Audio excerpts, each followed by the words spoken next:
Olá, curiosos do passado, aqui quem fala é o professor Kiefer. Sejam todos muito bem-vindos à página Cristianismos no Tempo. Esse é o nosso primeiro vídeo falando sobre os pais da igreja. No interior do extenso grupo de personagens que nós consideramos como pais e mães do cristianismo, há um grupo específico de escritores e de escritos que nós denominamos de pais apostólicos. Eles são contemporâneos aos apóstolos e por isso a gente dá esse nome pais apostólicos. Existiram vários pais apostólicos. Alguns são conhecidos por seus nomes, como Clemente de Roma, Inácio de Antioquia, Policarpo de Esmirna, Papias de Herápolis.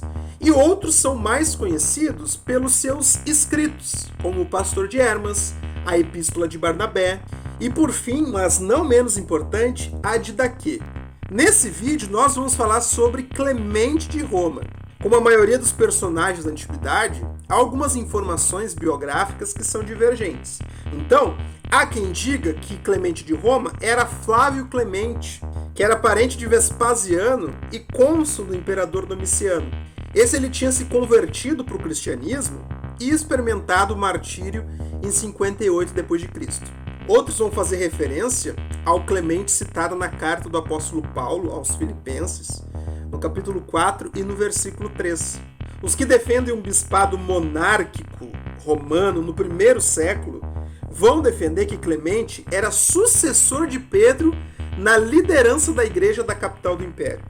Mas o que a gente sabe com certeza é que Clemente era um homem influente na igreja de Roma no final do primeiro século e que ele escreveu uma carta em nome dessa igreja para os cristãos que estavam em Corinto. Isso mesmo, aquela mesma igreja que o apóstolo Paulo havia enviado algumas cartas anos antes. Parecia que os cristãos em Corinto passavam pelos mesmos conflitos de divisão, de falta de unidade, de falta de bom relacionamento. Eles se mantinham os mesmos. E Clemente, ele quer acabar com a discórdia. E preste muita atenção nesse conceito porque é muito importante. Provavelmente Clemente era judeu.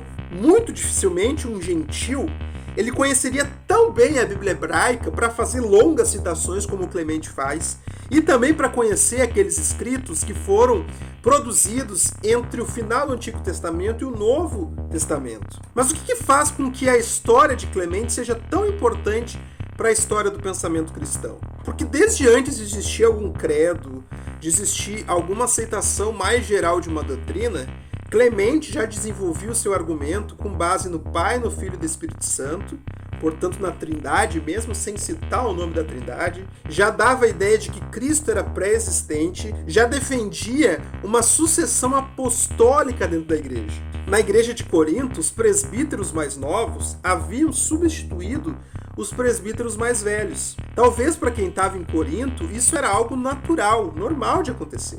Mas para quem estava em Roma, isso era um absurdo. Para eles, essa sucessão de presbíteros tinha acontecido por meio da cobiça, por meio da inveja, por meio da ganância. Se Cristo tinha nomeado os apóstolos e, portanto, os apóstolos tinham nomeado os presbíteros, somente um pecado ou a morte daquele presbítero poderiam tirar do cargo.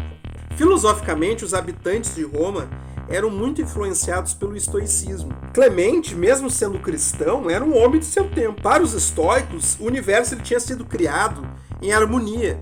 E, portanto, qualquer subversão da ordem era um problema. Qualquer discórdia era um problema.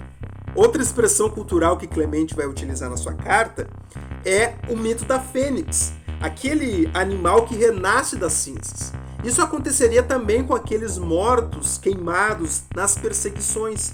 Esses, nos últimos dias, renasceriam também das cinzas. A liderança eclesiástica que Clemente de Roma defende é uma liderança rígida. É daí que vai surgir a ideia, por exemplo, de um bispado monárquico em substituição a um sistema presbiteral.